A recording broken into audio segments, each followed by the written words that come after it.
Hey y'all, welcome back to our channel, Eye to Eye Disney Through Our Eyes. I'm Jessica. And I'm Kyle. And today we went to see Cars 3, so we're going to talk about how we felt about the movie. There's a lot of movies out right now that we're trying to see, and honestly, I was really excited about this one because I've never really got into the world of Cars and never seen any of the other sequels. So honestly, too, I was a little worried about what I might think about it, but we ended up enjoying ourselves, I think. Yeah, stay tuned.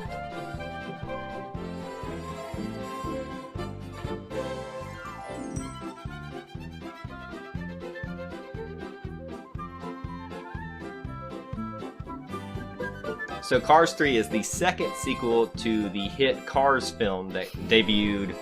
I've never heard it called a second sequel. Well, threequel, is that better? I reckon. I don't know. It's the third movie. The third movie in the Cars franchise, and we are not that experienced in it. You have watched which one before? The first one. The first one. And what did you think about the first one? I mean, I saw it 12 years ago So with a 4-year-old, so it was great. I remember Mater. You remember Mater? I think literally that's it. everybody remembers Lightning McQueen. Everybody remembers Tow Mater, who is voiced by Just Larry the Cable Guy. Mater. Just Mater. So I knew those characters coming in. Didn't really know anybody else. I didn't even know his girlfriend's name was Sal from the I didn't know original. he had a girlfriend. I didn't either. And it was kind of weird thinking that a car has a girlfriend. I mean, to be honest with you, it's just a little weird. Like, Yeah, I'm kind of sad that he had a girlfriend because I was hoping he was going to date the new girl. Well, I mean, that's probably why they kept her in the franchise, because they didn't want it to always be about a love story. So it just could have been a mentor-mentee relationship. Well, anyway, back to the movie. Okay, so I have not watched any of the sequels, or not sequels, the prequels before this. And I got to tell you that I really wasn't excited when I heard this was announced, but as I was watching the trailers and things like that, it looked really good. I almost got the feeling like it was a Rocky type of story. And if you've ever, I know you don't know Rocky at all, but for the viewers out there who know the Rocky franchise, in the third one, he's already on top, and then he gets taken down by an up-and-comer, and then you see the trend here, making sense a little bit. So before we get too far into it, let's just drop it. There's going to be spoilers for this kid's movie. Yes. So if you want to go into this movie not knowing anything, don't watch this. No, do not. Do not listen to this past this point, starting now. Do you want to talk about the plot? Yes, they're so weird. I'm just going to start singing Life is a Highway. They didn't even play that in this movie. So the movie starts out with Lightning McQueen obviously on top. We know he's the best racer. The best. Yes.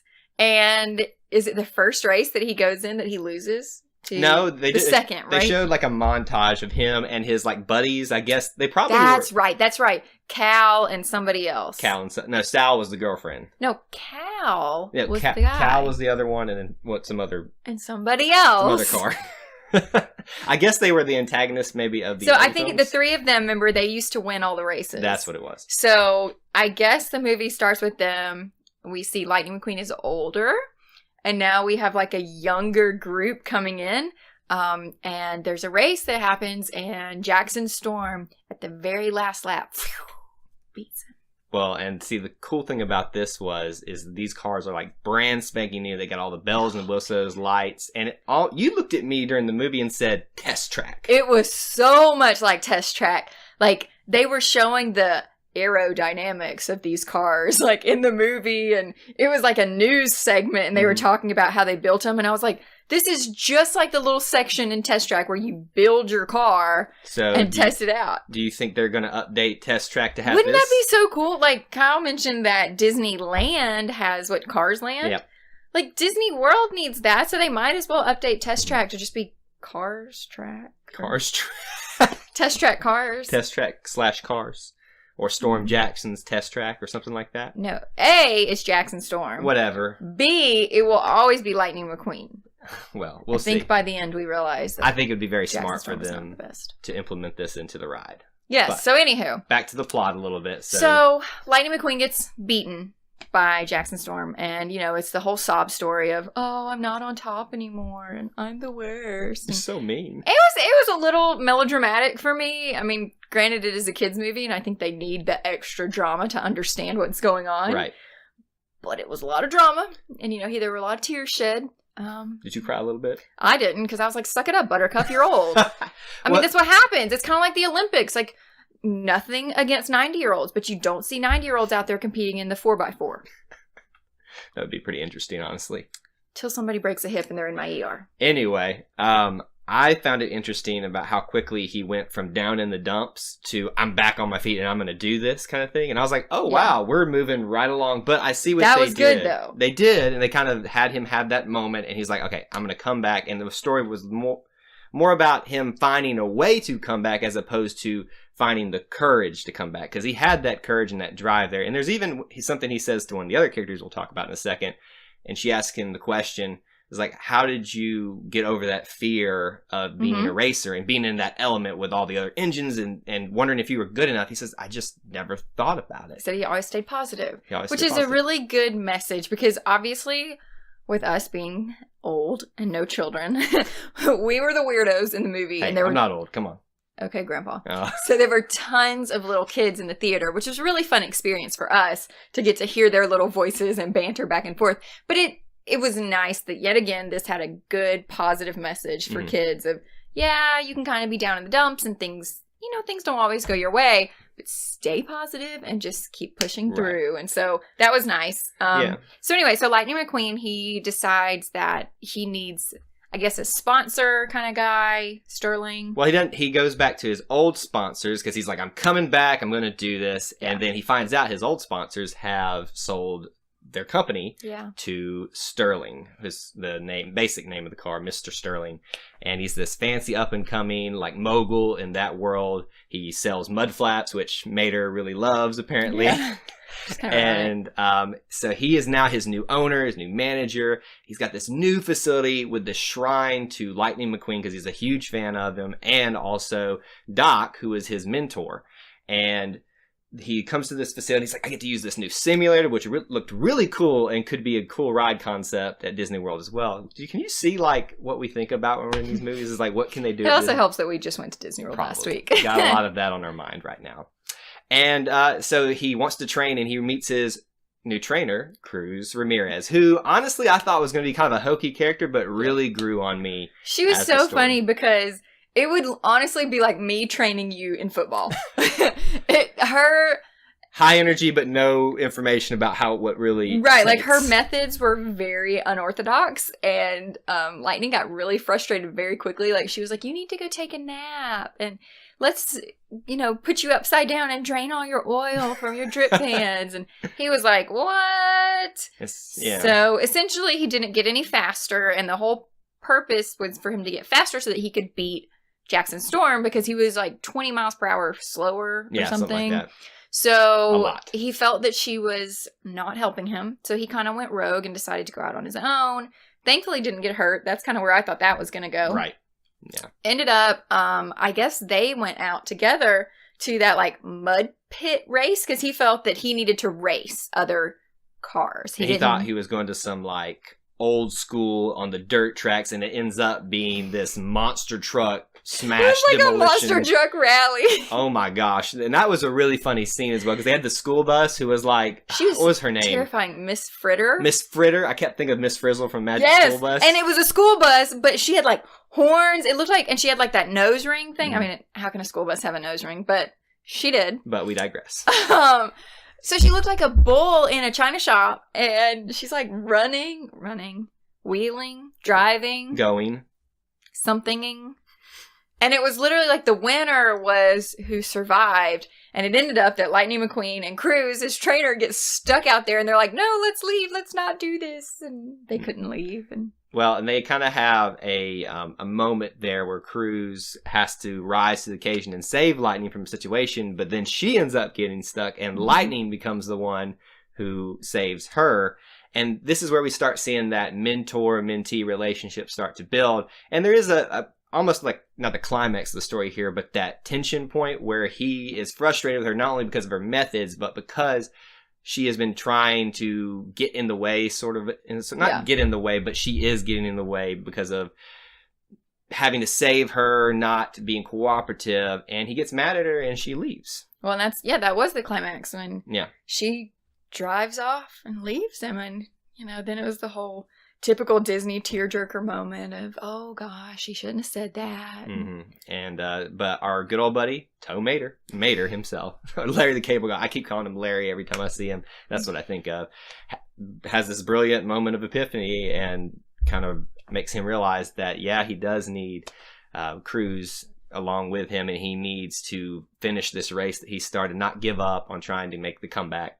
So they come back together, and they go find Doc, who is his old mentor, has passed away apparently in this movie. I haven't seen the other films, so I don't know. So we're not sure if Doc's been in all the movies or but just this one. I don't know. So they go find Doc's mentor, and was it Doc's mentor or just his buddies? No, that was his pit crew chief when he was racing. So it's kind of like that circle of life kind of thing, There's a whole mentor-mentee thing going on there.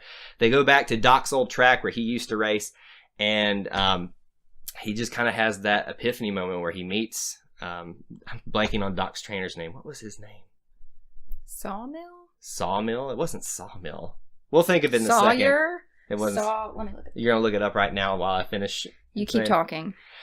But basically, they meet each other. They meet some of the old racers, and that's where we kind of see that Rocky moment where he goes and trains the old school ways. Yeah, that was really fun to watch. And Cruz is taking on the mantle of Jackson Storm, and is trying to play that up while Lightning McQueen is training.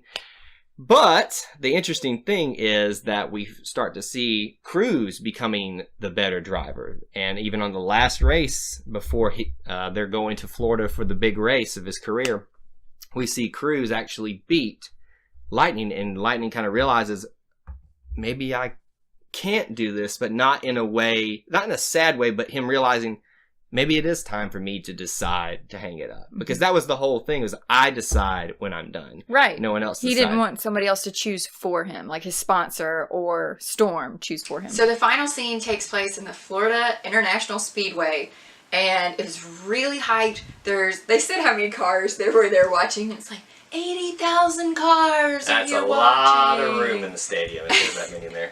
It was funny. So all of these cars go up to the start line. Storm's there, and he's bad-mouthing Lightning, and all his buddies are there, and they all are these brand new young cars, and they look great. And here's Lightning way in the back because he hadn't been competing, and he's been doing so poorly that he's way in the back. So when they start, and he's kind of feeling down in the dumps, or that's how I felt that he was feeling.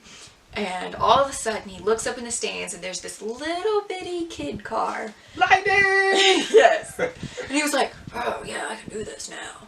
But even though he has that courage and that drive now that he's seen his fans, he's realizing his legacy again, he's only slowly making his way up the field. And he's learned... Well, he started number 45. Right. And then he got up to the teens, and then he's still having trouble, but at the same time...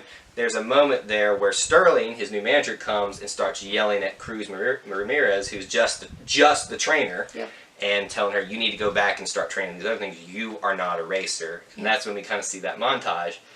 You're not... Lightning told her you're not a racer. He told her you're not a racer. And she's this whole time... We learned earlier on that she had wanted to be a racer, but she was too afraid to do it. And finally he realizes that, hey, I'm having a hard time, even with this comeback, this new drive... I'm not going to be able to beat this guy. So they end up, everybody, I don't know anything about NASCAR. So everything I learned from cars today. They all have to go into the pit for some reason.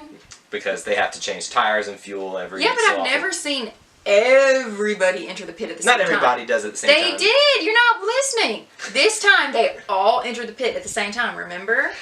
I understand how you interpret it that way, but they all didn't. They did! Because they had that guy, the pit guy, driving everybody and putting each person back in place as to where they got out. It's not how it works, but I understand how it's interpreted that way. Well, I was confused. Something happened, they entered the pit, and Lightning was like, I can't do it anymore. Cruz, you've got to go in. You've got to go in. And she's like, no, I can't. I'm not a racer. Blah, blah, blah. And he's like, yes, you are. You can do this. And I love your dialogue there. That's exactly how it went in the movie, too. But they slap the number 95 on her and say, and Lightning says, "No, you are now me. This is your chance. I'm not going to use my last chance for you to miss your first chance." Right. I like that little line. That was cheesy, but good. It was cheesy but good at the same time. And so she goes out there, and all the stuff that she was helping Lightning train with, she was training herself as well. But she psychs herself out. Right. She immediately gets out there and she's like, "Oh, I can't do this." But then they get on the walkie-talkies or the thingamajigs that are in their ears. If cars have ears. Earpieces. I guess.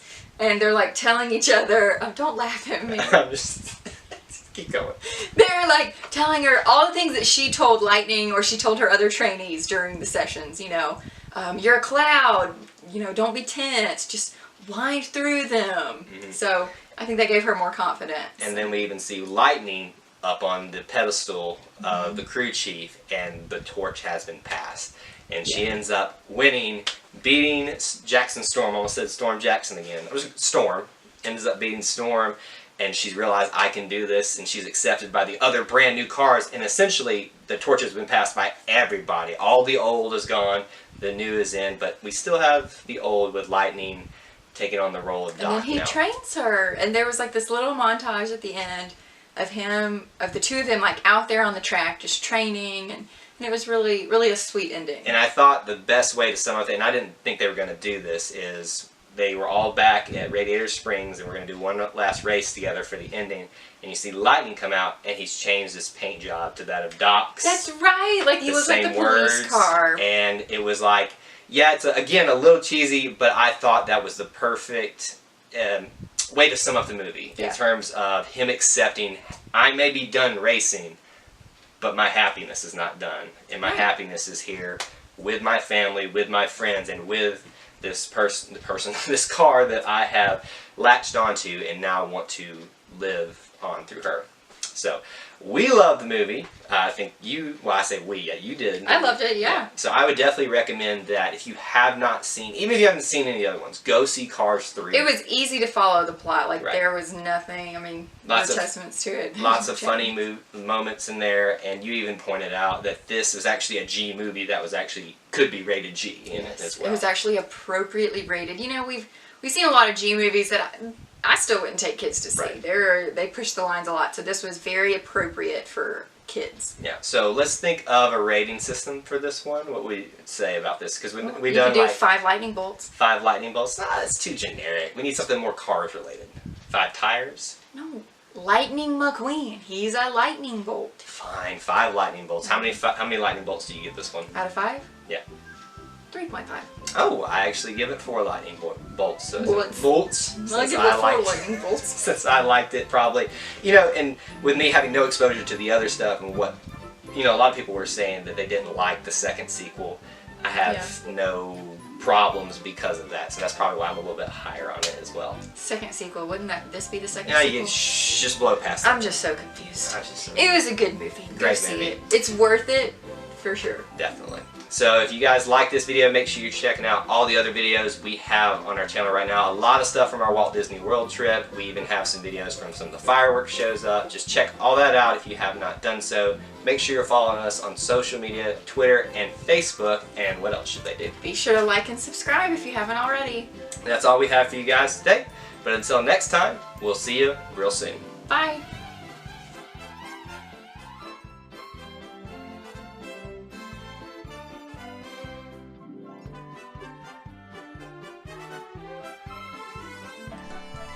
Remember I said don't sit in the middle? For real, look at your butt. It's right in the middle. Your butt, it's so big. Yeah, count us down. I'm gonna get a lot of people to broke this bitch. Okay. I thought you were gonna do it. When I said waiting on you, I was like literally waiting on you. I'm sorry. Okay, here we go. Just made me spill in my face. I spit all over your face? No, me spit. It's like you drool in your sleep and out of your sleep. Go.